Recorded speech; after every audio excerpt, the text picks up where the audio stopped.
Study Gurukul में आपका स्वागत है। मेरा नाम तेजस्वी राज पाठक है। लास्ट क्लास में हम लोगों ने आदिकाल को कंप्लीट करा था और आज हम लोग मध्यकाल पर चर्चा करने वाले हैं। उससे पहले हम लोग आचार्य रामचंद्र शुक्ल जी के अनुसार हिंदी साहित्य के काल विभाजन को एक बार पुनः देख लेते हैं और इसके बाद मध्यकाल की शुरुआत करेंगे। और मध्यकाल में जो पहला काल विभाजन आएगा वो बेटा भक्ति काल के रूप में आएगा और इस भक्ति काल की शुरुआत आज हम करेंगे और भक्ति काल की दोनों शाखाओं को आज हम खत्म करेंगे। और अगले वीडियो में बेटा हम लोग अगले काल को पढ़ने वाले हैं। तो सबसे पहले आचार्य रामचंद्र शुक्ल के अनुसार हम लोग काल विभाजन को एक बार पुनः देख लेते हैं। आचार्य रामचंद्र शुक्ल के अनुसार शुक्ल के अनुसार हिंदी साहित्य का जो बेटा काल विभाजन होगा वो 3 श्रेणियों में किया जाएगा। कितनी श्रेणियां होंगी? 3। जो सबसे पहली श्रेणी होगी उसे हम लोग आदिकाल के रूप में जानेंगे। किस नाम से जानेंगे? आदिकाल। आदिकाल के बाद जो दूसरा काल आएगा आचार्य रामचंद्र शुक्ल के अनुसार हिंदी साहित्य के काल विभाजन में उस दूसरे काल का नाम होगा मध्यकाल। मध्यकाल। इस मध्यकाल के बाद जो तीसरा काल आएगा उसका नाम होगा आधुनिक काल। क्या नाम होगा? आधुनिक काल।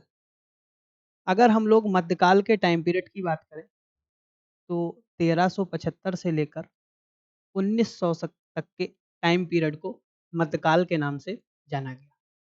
इस मध्यकाल की 2 शाखाएं होंगी। पहले वाले को कहा जाएगा पूर्व मध्यकाल। पूर्व मध्यकाल। दूसरे वाले को नाम दिया जाएगा उत्तर मध्यकाल। उत्तर मध्यकाल।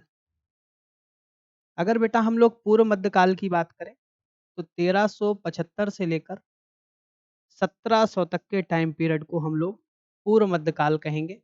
और इसी का बेटा जो दूसरा नाम है वो है भक्ति काल। क्या नाम है? भक्ति काल। पूर्व मध्यकाल को ही किस नाम से जाना गया? भक्ति काल के नाम से जाना गया। उत्तर मध्यकाल की बात करें तो वर्ष 1700 से 1900 तक के टाइम पीरियड को विक्रमी संवत को हम लोगों ने उत्तर मध्यकाल के नाम से जाना। आज की क्लास में हम लोग पूर्व मध्यकाल यानी भक्ति काल को पूर्ण रूप से पढ़ने वाले हैं। अगर हम लोग भक्ति काल का विभाजन करेंगे तो भक्ति काल का विभाजन 2 शाखाओं में होगा। पहली शाखा होगी सगुण। पहली शाखा होगी बेटा निर्गुण। निर्गुण भक्ति धारा या निर्गुण काव्य धारा भी कह सकते हैं। निर्गुण काव्य धारा। दूसरी होगी सगुण काव्य धारा। सगुण काव्य धारा। तो हम लोगों ने पूर्व मध्यकाल जिसकी समयावधि 1375 से 1700 तक है उसको भक्तिकाल के रूप में भी जाना। अगर इसके शाखाओं की बात करें तो इसकी 2 शाखाएं होंगी। पहले होंगी निर्गुण काव्य धारा, दूसरी होगी सगुण काव्य धारा। इस निर्गुण काव्य धारा की भी 2 शाखाएं आएंगी। पहला होगा प्रेम मार्गी। प्रेम मार्गी। इसका बेटा दूसरा नाम आता है संत मार्गी के रूप में। प्रेम मार्गी और दूसरा नाम क्या है? संत मार्गी। और निर्गुण का जो दूसरा नाम है इसे हम लोग सूफी काव्य धारा। सूफी काव्य धारा। इसे हम लोग संत मार्गी, माफी चाहते हैं बेटा, ये होगा आपका संत मार्गी। कौन सा होगा? संत मार्गी काव्य धारा। निर्गुण में पहला होगा संत मार्गी काव्य धारा और दूसरा होगा सूफी काव्य। किस नाम से जानेंगे? सूफी काव्य। अगर संत के रूप में हम लोग देखेंगे इसे प्रेम काव्य के नाम से भी जाना जाता है। प्रेम मार्गी के रूप में भी आप लोग अभी पढ़ेंगे। तो मुझे उम्मीद है कि आपको ये बात बहुत अच्छे से समझ में आ रही होगी। एक बार अगर आपको इसका स्क्रीनशॉट लेना है तो आप आसानी से ले सकते हैं। और आज हम लोग भक्तिकाल को पढ़ने वाले हैं। निर्गुण काव्य धारा की 2 शाखाओं को आज हम लोग विस्तार से पढ़ेंगे। तो ये कुछ चार्ट था भक्तिकाल का। भक्तिकाल की अगर बात करें तो मध्यकाल के भीतर आता है भक्तिकाल, जिसका दूसरा नाम पूर्व मध्यकाल है। आज हम लोग निर्गुण काव्य धारा को पढ़ेंगे और निर्गुण में इन दोनों शाखाओं को पढ़ेंगे। अगली क्लास में बेटा हम लोग सगुण काव्य धारा को पढ़ेंगे और फिर उसके अगली क्लास में हम लोग उत्तर मध्यकाल को पढ़ेंगे, जिसे रीतिकाल के नाम से भी जाना गया। और उसके बाद अंतिम रूप में हम पढ़ेंगे आधुनिक काल। तो आज की क्लास की शुरुआत केवल भक्तिकाल पर ही आधारित है। तो आइए चलिए चालू करते हैं। भक्तिकाल कहते किसे हैं, कब इसकी शुरुआत होगी, कहाँ तक ये चलेगा, तो चलिए देखते हैं। सबसे पहले भक्तिकाल की अगर हम लोग बेटा समयावधि की बात करें तो 1375 से 1700 तक के टाइम पीरियड को हम लोगों ने किस नाम से जाना, भक्तिकाल के नाम से संबोधित किया। इस काल को भक्ति का स्वर्ण युग कहा जाता है। भक्ति का स्वर्ण युग मतलब ईश्वर के प्रति समर्पण का युग कहा जाता है। और उसके पीछे कहे जाने का कारण क्या है वो भी लिखा हुआ है, क्योंकि इस काल में संत कबीर, मलिक मोहम्मद जायसी, गोस्वामी तुलसीदास, सूरदास, इन समकालीन कवियों ने अपनी रचनाओं का निर्माण कर भक्ति को चरम पर पहुंचाया। ये कुछ ऐसे कवि थे जिन्होंने भक्ति को जन जन तक पहुंचाने का काम किया, ईश्वर की महिमा का बखान किया और समाज को भक्ति के माध्यम से, धर्म के माध्यम से जोड़ने का प्रयास किया। अगला है हिंदी साहित्य के वास्तविक युग के प्रारंभ भक्ति काल से ही माना जाता है। हिंदी साहित्य में भक्ति काल में ढेर सारी रचनाएं लिखी गई, इसी कारण से भक्ति काल को हिंदी का प्रारंभिक युग का दर्जा दिया गया है। अगला है भक्ति साहित्य काव्य भक्ति आंदोलनों पर आधारित है। भारत में भक्ति आंदोलनों की होने की शुरुआत होगी और वहीं से भक्ति काव्य का उदय होगा। मतलब ईश्वर में समर्पण की भावना हेतु, ईश्वर का बखान करने के लिए, रीतियों और कुरीतियों को बचाने के लिए जो ग्रंथ लिखे जाएंगे वो भक्ति पर आधारित होंगे। अगला है हिंदी भक्ति साहित्य की परंपरा। महाराष्ट्र के एक संत हैं जिनका मोस्ट इम्पॉर्टेंट नाम है बेटा नामदेव। भक्ति की जो परंपरा की शुरुआत का श्रेय जाता है वो संत नामदेव को जाता है, जिनका संबंध महाराष्ट्र राज्य से है और जिनका जन्म 1267 में हुआ था। भक्ति शब्द का सर्वप्रथम प्रयोग श्वेतांबर उपनिषद में किया गया है। इस बात को भी आप याद रखेंगे। अगला है भक्ति काल का प्रारंभ मोहम्मद बिन तुगलक के समय में माना जाता है।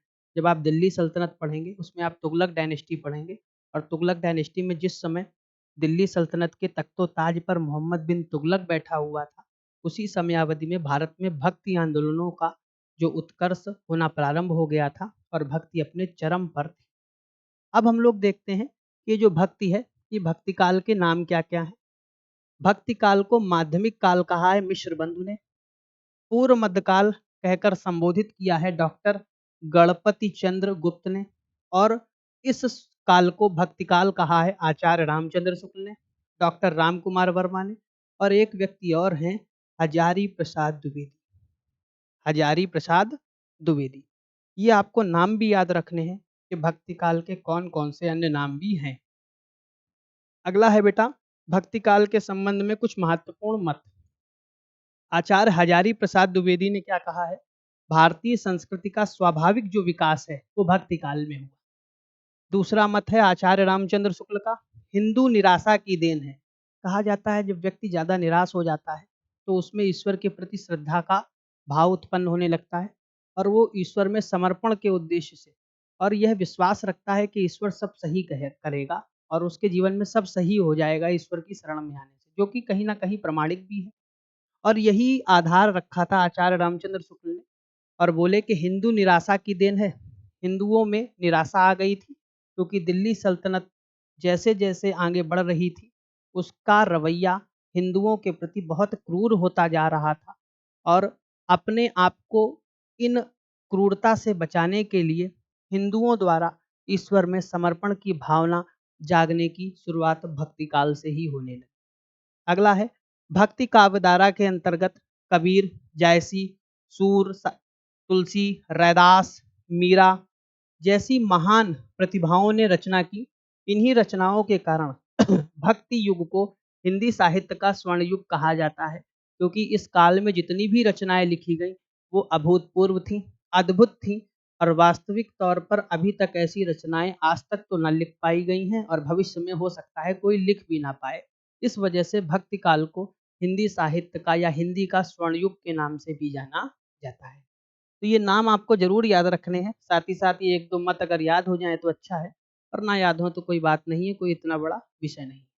अब हम लोग भक्ति काल का वर्गीकरण कुछ इस प्रकार देख चुके थे। अब हम लोग बेटा, जैसे हम लोगों ने देखा था निर्गुण, तो आज हम केवल इतने को कंप्लीट करने वाले हैं, निर्गुण को। कल की क्लास में हम लोग सगुण को कंप्लीट करेंगे, फिर अगली क्लास में हम लोग उत्तर मध्यकाल को कंप्लीट करेंगे। सबसे पहला है निर्गुण। निर्गुण में, निर्गुण भक्ति धारा है क्या? ईश्वर का कोई गुण नहीं होता, कोई आकार नहीं होता, कोई रूप नहीं होता। यही इस समयावधि का मूल लक्षण था। इस समयावधि में ईश्वर के उस स्वरूप का वर्णन किया है जिसका कोई आकार नहीं होता है, जो जन्म नहीं लेता है, अर्थात जिसके कोई माता पिता नहीं होते हैं, निर्गुण, बिना गुण के। ऐसा बताया गया है कि इस काल में जितने भी लेखक या कवि होंगे वो ईश्वर के निराकार स्वरूप की उपासना करेंगे, कहेंगे कि ईश्वर नाम की कोई शक्ति नहीं होती है, वो व्यक्ति के अंदर विद्यमान है। अगर आपने स्वयं के साक्षात्कार को समझ लिया, स्वयं का साक्षात्कार कर लिया, तो इसका मतलब आपने ब्रह्म को जान लिया और अहम ब्रह्मास्मि का रूप लेकर इस सृष्टि के आप सर्वे सर्वा बन गए। तो ये निर्गुण भक्ति धारा का मतलब सिर्फ इतना ही हुआ बेटा कि ईश्वर का कोई आकार नहीं होता है, ईश्वर जन्म भी नहीं लेता है, और ईश्वर के माता पिता भी होते नहीं। अब हम लोग निर्गुण भक्ति धारा के शाखाओं की बात करेंगे, तो सबसे पहले आएगी ज्ञानाश्रयी शाखा। कौन सी आएगी? ज्ञानाश्रयी। इस युग में ज्ञान का सहारा लेकर ईश्वर को प्राप्त किया गया। तो निर्गुण भक्ति धारा की जो पहली शाखा आई उसका नाम क्या था? ज्ञानाश्रयी शाखा या ज्ञानाश्रयी काव्य धारा के नाम से भी जाना गया। इस युग में जो ज्ञान है उसको सहारा बनाया गया और ज्ञान के माध्यम से ही ईश्वर तक पहुंचा गया। इस समयावधि में बाहरी आडंबर नहीं थे और ईश्वर को मनुष्य के भीतर समाहित माना गया था। कहा कि ईश्वर नाम की कोई शक्ति होती ही नहीं है, ईश्वर मनुष्य के अंदर होता है, और अंदर ही अंदर अगर आपने ईश्वर का साक्षात्कार स्वयं के रूप में कर लिया तो इसका मतलब आपने सर्वस्त्र चीजों को स्वयं के अंदर प्राप्त कर लिया। अगला है, इस निर्गुण ज्ञानश्रयी काव्य धारा में कौन कौन से संत हुए, कौन कौन से लेखक हुए, इनको भी याद रखना है। पहले होंगे कबीर, दूसरे होंगे रैदास, तीसरे होंगे गुरु नानक, फिर दादू दयाल, फिर मलूक दास, फिर होंगे सुंदरदास, और फिर होंगे रज्जब। आपको निर्गुण काव्य धारा के जो दो भाग होंगे उनमें पहला भाग है ज्ञानाश्रयी, ज्ञान के माध्यम से ईश्वर को प्राप्त किया जाएगा, और इसी वजह से इस काव्य धारा में ईश्वर को व्यक्ति के अंदर निहित माना गया कि जब आपको ज्ञान हो जाएगा तो स्वयं के विषय में जान लेंगे, जब स्वयं के विषय में जान लेंगे तो आपको ईश्वर का भी साक्षात्कार हो ही जाएगा। अब हम लोग एक एक करके इन सभी को पढ़ने वाले हैं बेटा। सबसे पहले जो कवि हैं उनका नाम क्या है? कबीर दास। ये कवि ना होकर एक संत थे। इन्होंने कभी कोई रचना नहीं लिखी है, इन्होंने केवल उपदेश दिए। क्या दिए हैं बेटा? उपदेश दिए हैं। और इनके जितने भी उपदेश हुआ करते थे, इनका एक शिष्य था जिसका नाम था बेटा धर्मदास। क्या नाम था? धर्मदास। इनके इसी शिष्य धर्मदास ने इनके उपदेशों को संकलित करा और उस पुस्तक का नाम पड़ा चलकर बीजक। तो अगर जन्म की बात करें तो 1398 में इनका जन्म हुआ था काशी में। कहाँ हुआ था? काशी में हुआ था इनका जन्म। और इनका जो जन्म देने वाली जो स्त्री थी वो ब्राह्मणी थी, मतलब ब्राह्मण परिवार में इनका जन्म हुआ। ब्राह्मणी स्त्री थी, स्त्री ब्राह्मणी थी, साथ ही साथ विधवा भी थी। अब विधवा स्त्री अगर बच्चे को जन्म देती है तो वो मान मर्यादा के खिलाफ माना जाता है। ऐसी स्थिति में इस विधवा स्त्री ने कबीर दास जी को एक तालाब के किनारे छोड़ दिया, और उस तालाब के किनारे एक जुलाहा दंपति था, उसने कबीर दास जी को ले लिया और कबीर दास जी को पाला और बड़ा किया। तो ब्राह्मणी के यहाँ जन्म लिए थे और एक मुस्लिम समुदाय के व्यक्ति थे। मुस्लिम समुदाय में इनका हुआ बेटा पालन पोषण, पालन पोषण। तो आप देखेंगे आगे चलकर इनके अंदर दोनों गुण विद्यमान होंगे, हिंदुओं वाले भी गुण होंगे और मुस्लिमों वाले भी गुण होंगे। ये दोनों का खंडन करेंगे, दोनों की कुरीतियों को समाप्त करने का प्रयास करेंगे। तो अगर इनके जन्म की बात करें तो काशी में हुआ था, एक विधवा ब्राह्मणी ने इनको जन्म दिया था और उसके बाद इन्हें एक तालाब के किनारे छोड़ दिया गया। मृत्यु की बात करें तो 1518 ईस्वी में हुई। मगहर जिला, अगर वर्तमान मगहर जिला की बात करें तो संत कबीर नगर यूपी में पड़ता है, संत कबीर नगर, वहां पर इनका जन्म हुआ था। अगर हम लोग जानने का प्रयास करें तो कबीरदास अद्भुत व्यक्ति थे, व्यक्ति नहीं एक अद्भुत संत थे। ऐसा संत इस धरती पर दोबारा न जन्मा। ऐसा कहा जाता है कि जब कोई व्यक्ति काशी में मरता है तो वो सीधे स्वर्ग में जाता है, और यदि कोई व्यक्ति मगहर में मरता है तो सीधे नरक में जाता है। तो इसी बात का खंडन कबीरदास जी किया करते थे और कह रहे थे, जीवन के अंतिम दिनों में पूरा जीवन काशी में बिताया, लेकिन जीवन के अंतिम दिनों में मगहर चले गए और लोगों को यह संदेश देने का प्रयास करा कि आपके कर्म निर्धारित करेंगे कि आपका आने वाला समय कहाँ व्यतीत होगा, नरक में होगा कि स्वर्ग में होगा। और इनकी मृत्यु से संबंधित एक और चीज है, जब तक ये जीवित रहे हिंदुओं और मुस्लिमों में ये खींचातानी का शिकार होते रहे। उनकी कुरीतियों को ये गलत साबित कर रहे थे, तो हिंदू नाराज हो रहे थे, मुस्लिम नाराज हो रहे थे। जब इनकी मृत्यु हो गई तो अब लड़ाई झगड़ा होने लगा कि इनके शव को कोई कह रहा था कि हम ले जाएंगे, दफनाएंगे, मुस्लिम समुदाय के लोग कह रहे थे। हिंदू समुदाय के लोग कह रहे थे कि इनका दाह संस्कार करेंगे, इन्हें जलाएंगे। ऐसी स्थिति में दोनों लड़ झगड़ रहे थे। आपने बचपन में ये जरूर कहानी पढ़ी होगी। थोड़ी देर बाद जब इनके शरीर के ऊपर पड़े कपड़े को हटाया गया तो इनका शव फूलों में परिवर्तित हो गया था। थोड़े फूल मुस्लिम समुदाय के लोग ले गए थे, थोड़े फूल हिंदू समुदाय के लोग ले गए थे। कुछ ऐसी कहानियां हैं कबीरदास जी के विषय में। माता पिता की बात करें तो नीरू और नीमा, नीमा होंगी बेटा माता और नीरू कौन होंगे, पिता होंगे बेटा, पिता। ये दोनों मुस्लिम समुदाय के थे, इन्होंने ही इनका पालन पोषण किया। और बेटा एक अन्य नाम भी है अली। क्या नाम है, अली। जुलाहा दंपति, जुलाहा को बेटा कहते हैं बुनकर। बुनकर का मतलब जो कपड़ों को बुनता है, ऐसे व्यक्ति के घर में इनका पालन पोषण हुआ। इनके गुरु का नाम था रामानंद। कई बार पेपर में आया हुआ है कि कबीरदास जी के गुरु का क्या नाम था, रामानंद। रचना का नाम है बीजक। इनके द्वारा दिए गए उपदेशों का संकलन इनके प्रिय शिष्य धर्मदास ने करा और वही चलकर क्या कहलाई, बीजक। ये 3 प्रकार की पुस्तकों का संकलन है, साखी, सबद और रामायणी। साखी, सबद और रामायणी। कुछ पॉइंट आपको और याद रखने हैं, उनको भी याद रख लीजिएगा कि इनकी पत्नी का नाम था लोई। लोई, पत्नी का नाम क्या था बेटा, लोई। पुत्र का नाम था कमाल, कमाल। पुत्री का नाम था कमाली। क्या नाम था, कमाली। ये सिकंदर लोदी के समकालीन थे। सिकंदर लोदी ने कई बार कबीरदास जी को मरवाने का प्रयास करा पर कभी मरवा ना पाए। और उसी संदर्भ में कबीरदास जी ने एक पंक्ति भी कही थी, जाको राखे साइया मार सके ना कोई। जब तक ईश्वर की मर्जी नहीं होगी, इस सृष्टि में कोई ऐसा ताकतवर इंसान पैदा ही नहीं हो सका है जो किसी को मार सके, किसी को मृत्यु की सैया पर लिटा सके, किसी को मृत्यु के घाट उतार सके। ये कबीरदास जी की पंक्ति उसी संदर्भ में कही गई थी। सिकंदर लोदी, सिकंदर लोदी ने 52 बार, कितने बार, 52 बार इनको मारने का प्रयास किया।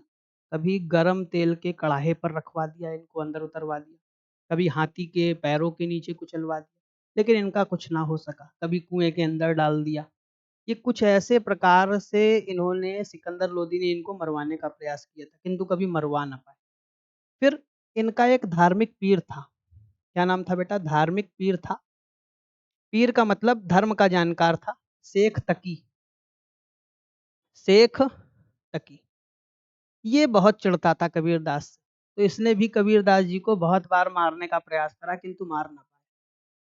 जीवन के अंतिम दिनों में जब सिकंदर लोदी जब सिकंदर लोदी जीवन के अंतिम दिनों में खुजली के रोग से, देखिए लिखा भी हुआ है, खुजली के रोग से परेशान हो गए।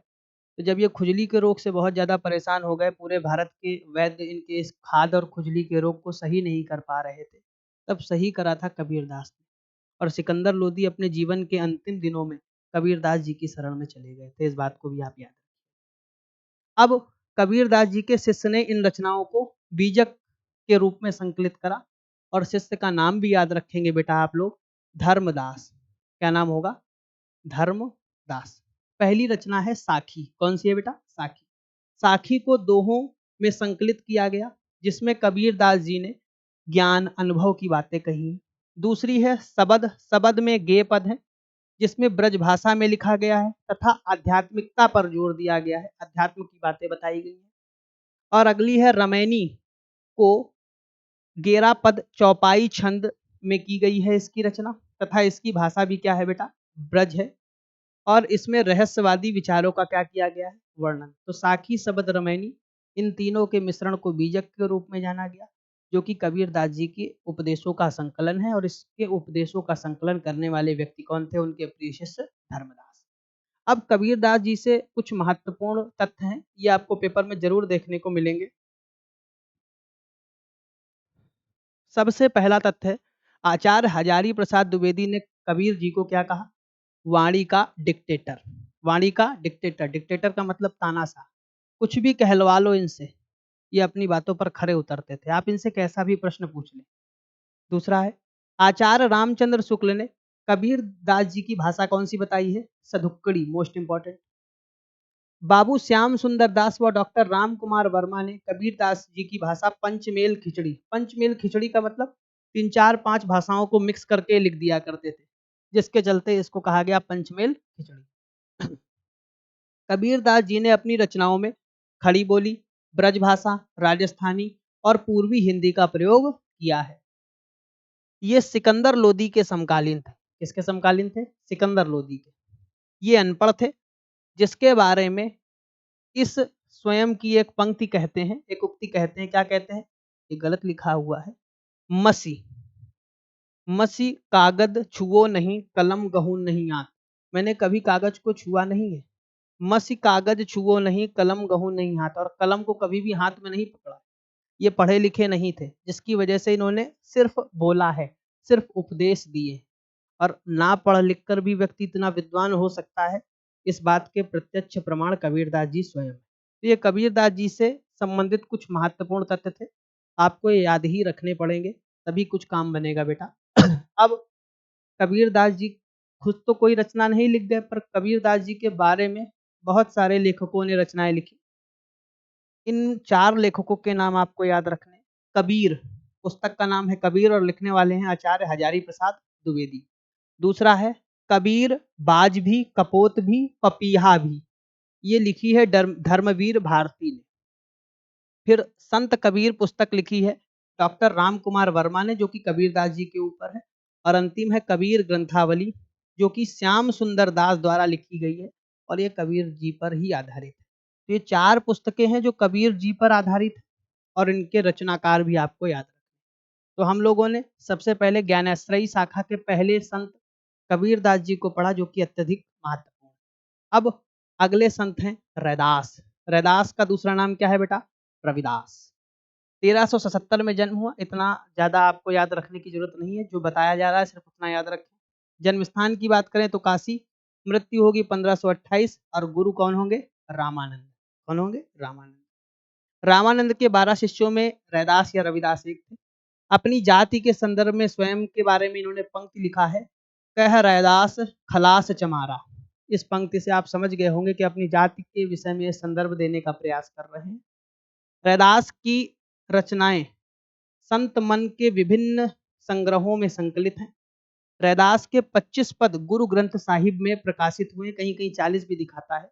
तो रैदास जी के जो पद हैं वो सिख धर्म की एक बहुत पवित्र पुस्तक है, गुरु ग्रंथ साहिब। उस पुस्तक में रैदास जी के कुछ पदों का संकलन आज भी देखने को मिलता है। तो ये रैदास के विषय में आपको याद रखना है, जो कि पहले निर्गुण भक्ति धारा में हम लोगों ने दूसरे कवि के रूप में इनको पढ़ा। तीसरे हैं मलूक दास। मलुक दास का जन्म की बात करें तो 1574 में इलाहाबाद जिले के कड़ा नामक गांव में, याद रखने की आवश्यकता नहीं है। मृत्यु 1682 में हुई। अब इनकी जो एक पुस्तक है गुरु प्रताप, ये आपको याद रखनी है, और ध्रुव चरित्र। वैसे याद तो सारी रखनी है, पर अगर सारी ना हो पाए तो आपको ये दो पुस्तकें तो आपको इनकी रचनाएं याद ही रखनी है।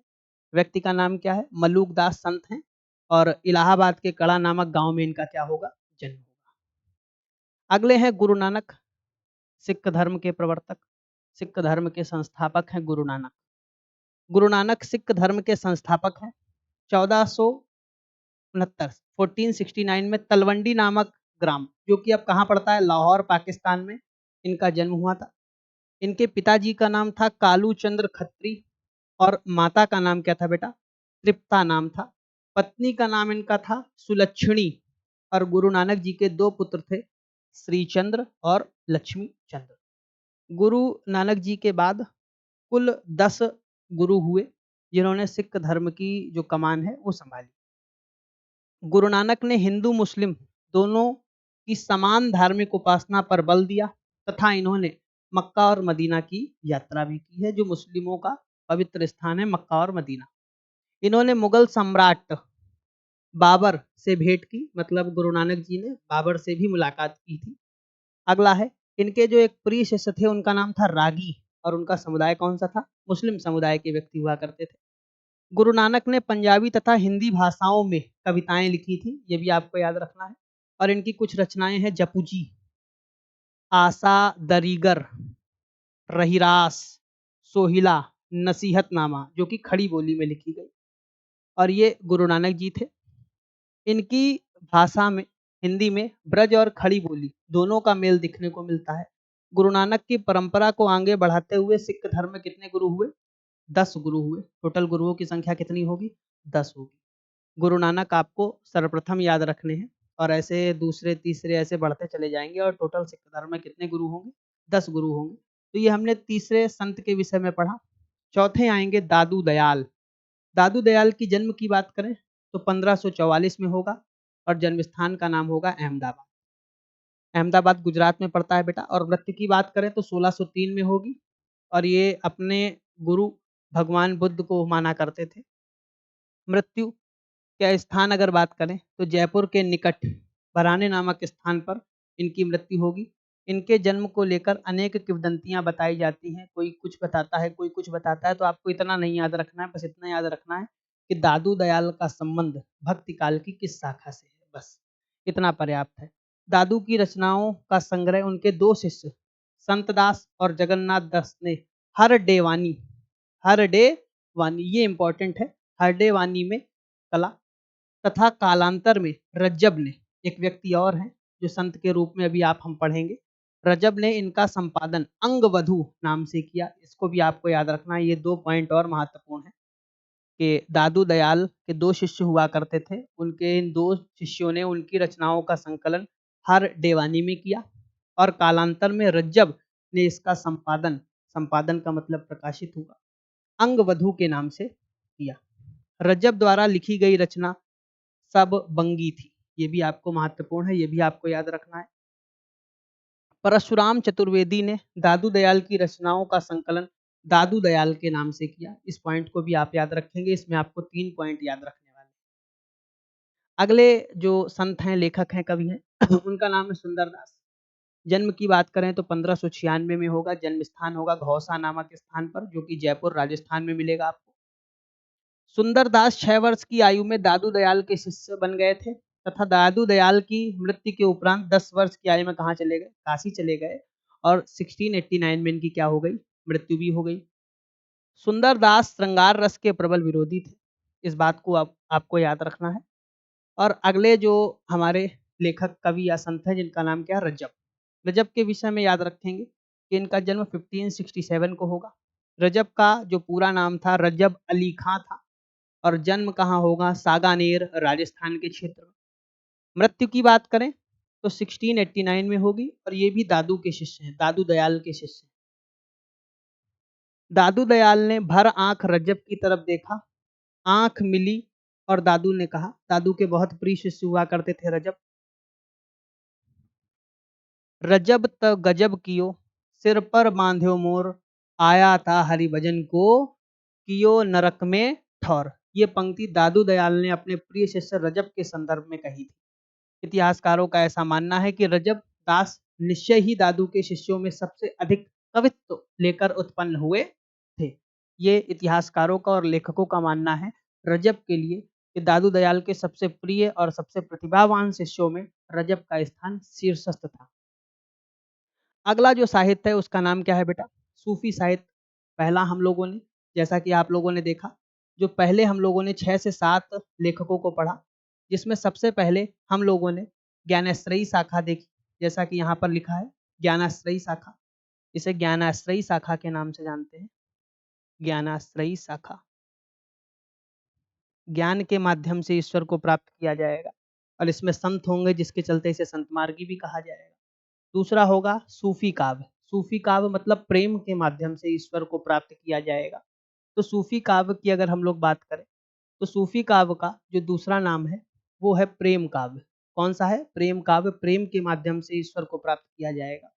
ज्ञानाश्रयी की बात करें तो उसमें जो प्रमुख कवि होंगे उनका नाम होगा बेटा कबीरदास, और सूफी काव्य में जो प्रमुख होंगे उनका नाम होगा जायसी, मलिक मोहम्मद जायसी। जिन कवियों भक्तों ने प्रेम के माध्यम से ईश्वर को प्राप्त करने की कोशिश की उन्हें सूफी कवि कहा गया। क्या कहा गया? सूफी कवि। सूफी कवियों ने अपने काव्य के लिए चर्चित प्रेम कहानियों का सहारा लिया, इसलिए इसे प्रेम मार्गी कवि भी कहा जाता है। क्या कहा जाता है? प्रेम मार्गी। पहला ज्ञान मार्गी, संत मार्गी, इसे सूफी साहित्य या फिर प्रेम मार्गी, प्रेम के माध्यम से प्रेम मार्गी कवि के रूप में भी जाना जाता है। प्रथम सूफी रचना के लिए मत डॉक्टर नागेंद्र के अनुसार असाइयत की हंसावली प्रथम सूफी रचना है। डॉक्टर राम कुमार वर्मा के अनुसार मुल्ला दा उत्की चंदायन की प्रसिद्ध रचना है। डॉक्टर हजारी प्रसाद द्विवेदी की अनुसार जो प्रथम सूफी रचना है वो है ईश्वरदास की सत्यवती। ईश्वरदास द्वारा रचित पुस्तक का नाम क्या है? सत्यवती। आचार्य रामचंद्र के अनुसार है कुतुबन द्वारा रचित मृगावती। तो आपको ये भी याद रखने हैं कि प्रथम सूफी रचना कौन सी है और किसने किस रचना को प्रथम सूफी रचना का स्थान दिया है। अब हम लोग सूफी कवियों की बात करते हैं। सूफी कवियों में जो सबसे पहला स्थान है वो है कुतुबन। कुतुबन हिंदी के प्रसिद्ध सूफी कवि हैं और इनकी प्रसिद्ध रचना आपको याद रखनी है मृगावती। कुतुबन शेख बुरहान के शिष्य थे, तो गुरु का नाम याद रखेंगे शेख बुरहान, और शेरशाह के पिता हुसैन शाह के समकालीन थे। शेरशाह जिस समय तक तो ताज पर बैठा हुआ था, उनके पिता हुसैन शाह थे, और हुसैन शाह के समकालीन कौन थे? कुतुबन, जो कि सूफी कवियों के रूप में सर्वाधिक ख्याति को प्राप्त हुए।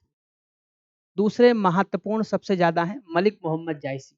जायसी को सूफी काव्य परंपरा का प्रवर्तक भी कहा जाता है। जन्म की बात करें तो 1492 में, और अमेठी, अमेठी जिला यूपी में पड़ता है। अमेठी आप जाएंगे तो आपको समझ में आएगा। जायस नामक स्थान पर, अमेठी में जगह कौन सी है? जायस नामक स्थान पर। मृत्यु की बात करें तो 1548 में इनकी मृत्यु होगी, और इनकी 5 रचनाएं तो आपको याद ही रखनी, 4 तो याद ही रखनी है। पहला पद्मावत, अखरावट, आखिरी कलाम, चित्ररेखा, और 5वीं कहावतें भी बहुत है इनकी प्रसिद्ध। तो आपको मलिक मोहम्मद जायसी को सूफी प्रवर्तक के रूप में याद रखना है कि सूफी काव्यधारा या प्रेम मार्गी काव्यधारा के प्रवर्तक कौन थे? तो मलिक मोहम्मद जायसी। इनकी रचनाओं के संदर्भ में सबसे पहला अखरावट। अखरावट में देवनागरी वर्णमाला के अक्षरों को लेकर सैद्धांतिक बातें कही गई हैं। इस रचना में एक एक वर्ण को लेकर आत्मा, परमात्मा, जीव आदि के संदर्भ में विचार व्यक्त किए गए हैं। मतलब हर वर्ण को उठाया और सांसारिक जगत और ईश्वर की प्राप्ति से संबंधित सारी चीजों का उल्लेख किया गया। दूसरा है पद्मावत। मलिक मोहम्मद जायसी, जायसी को सर्वाधिक ख्याति इसी रचना से प्राप्त हुई। इनकी यह रचना कहीं कहीं 1520 दिखता है, कहीं कहीं 1547 दिखता है, में रची गई। इसमें रत्नसेन, नागमती व पद्मावती की प्रेम कहानी का क्या किया गया है? वर्णन किया गया है। और इनका जो आखिरी कलाम है इसमें कयामत का वर्णन किया गया है। किसका वर्णन किया गया है? कयामत का। अंतिम लेखक है मंझन। मंझन हिंदी सूफी प्रेमाख्यान परंपरा के कवि हैं, मतलब प्रेम मार्गी काव्यधारा के कवि हैं। जन्म की बात करें तो 16वीं शताब्दी। रचना मधु मालती, यह रचना 1545 में की गई। इस रचना में मनोहर और मधुमालती, प्रेमा और ताराचंद की कहानी का वर्णन है। इस समयावधि में जितनी भी कहानी की जाएंगी, जितनी भी कहानी लिखी जाएंगी, उनका जो मुख्य आधार होगा वो क्या होगा? प्रेम होगा। तो ये था हमारा सबसे पहला निर्गुण काव्यधारा का हम लोगों ने विभाजन पढ़ा। एक बार फिर से देख लेते हैं ताकि आपको रिवाइज हो जाए ठीक तरीके से, आपको आसानी से समझ में आ जाए कि चीज़ों को किस रूप में हमने पढ़ा। तो सबसे पहले हम लोगों ने विभाजन को एक बार पुनः देखा था। मध्यकाल 1375 से 1900 तक के टाइम पीरियड को, पूर्व मध्यकाल और दो उत्तर मध्यकाल इसकी शाखाएं हुई। 1375 से 1700 तक के टाइम पीरियड को पूर्व मध्यकाल कहा गया और हजारी प्रसाद द्विवेदी ने इसको किस नाम से जाना? भक्तिकाल। आचार्य रामचंद्र शुक्ल ने भी इसे भक्तिकाल ही कहा। इसकी दो शाखाएं होंगी, पहली होगी निर्गुण काव्यधारा, दूसरी होगी सगुण काव्यधारा। निर्गुण का मतलब ईश्वर के निराकार स्वरूप की उपासना की जाएगी कि ईश्वर का न जन्म होता है, न मृत्यु होती है, न उसके माता पिता होते हैं। ईश्वर व्यक्ति के अंदर स्वयं पाया जाता है और इसमें दो प्रकार के आएंगी शाखाएं। पहला आएगा संत मार्गी, संत बनकर ईश्वर को प्राप्त करना है। संत का मतलब सीधे साधे बनेंगे, स्वयं को संत बना लेंगे, अंदर एकांतवास में चले जाएंगे। और दूसरा है ज्ञान, जब ज्ञान होगा तो संत बन जाएंगे और ईश्वर की प्राप्ति भी हो जाएगी। दूसरा है सूफी काव्य। संत मार्गी और ज्ञान मार्गी में सबसे महत्वपूर्ण अगर आपको याद रखने हैं तो कबीरदास हैं, और सूफी साहित्य में सबसे महत्वपूर्ण की अगर बात करें तो मलिक मोहम्मद जायसी हैं। अगली क्लास में हम लोग सगुण काव्यधारा को पढ़ेंगे विस्तृत, और जैसे ही सगुण काव्यधारा खत्म होगी उत्तर मध्यकाल पर आएंगे। तो लगभग 3 से 4 वीडियो और आएंगे आपको हिंदी साहित्य के इतिहास के। आप किसी भी स्तर के एग्जाम की तैयारी कर रहे हो, ये पर्याप्त होने वाले हैं। मुझे उम्मीद है कि आपको ये वीडियो बहुत अच्छे से समझ में आया होगा। अगर आपको जरा सा भी डाउट है तो कमेंट बॉक्स में ज़रूर पूछिएगा। अगली क्लास में फिर से मुलाकात होगी, तब तक के लिए धन्यवाद।